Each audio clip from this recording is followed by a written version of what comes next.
रामराम मंडळी. कसं बरं नव्ह? तर तुम्हाला वाटलं असेल बबडी एवढी का खुश आहे, तर बबडी आली आज TNI मध्ये हेअर कटिंग करण्यासाठी. तर बबडी सकाळपासून मागे लागलेली, म्हटलं चला आता 4 वाजले ते जावं.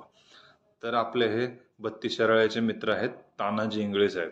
तर बबडी एवढी खुश होती ना, आणि दादांचं बोलणं बिलणं बघून बबडीला वाटलंच नाही की कोणतं दुसरं असं, घरातलंच वाटलं. भाऊ जरा बिझी होतं, त्या म्हणजे एकटंच पडले ते, त्यामुळे जरा जास्त व्यस्त पडला असेल साहित्य, पण इथं सगळ्या व्यवस्थितच कापले जातात केस, दाढी, आपल्याला जे काय हवं आहे ते. बघा त्यांची बोलायची पद्धत, हाताळायची पद्धत, म्हणजे लहान मुलांना वगैरे व्यवस्थित गोड बोलून त्याची कटिंग वगैरे करणार.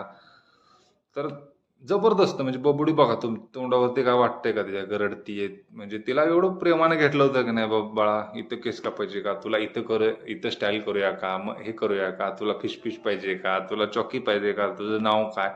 जबरदस्त, म्हणजे मी एका साईडला बघून आपलं व्हिडिओ करीत बसलेलो, म्हटलं रडं बिडल, पण नाही रडली. बघा तुम्ही किती एन्जॉय करता.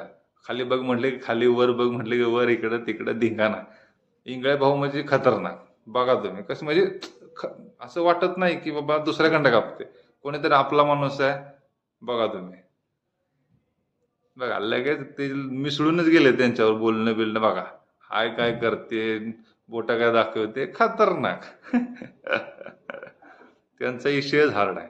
ते झाल्यानंतर इंगळे भाऊ म्हटले आपले, तुमची पण दाढी हाणून घेऊ, तुमचा बी चेहरा जरा वाय दल पडलाय, चकाचक साबं बिबण लावू.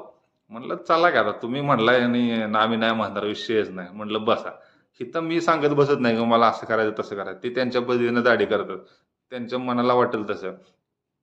मिशा बिशा ते व खट, म्हणजे मी कुणाला हात लावून देत नाही मिशाला, तीच करतात आपल्या आकडं बिकडं पाडून चकाचक मध्ये.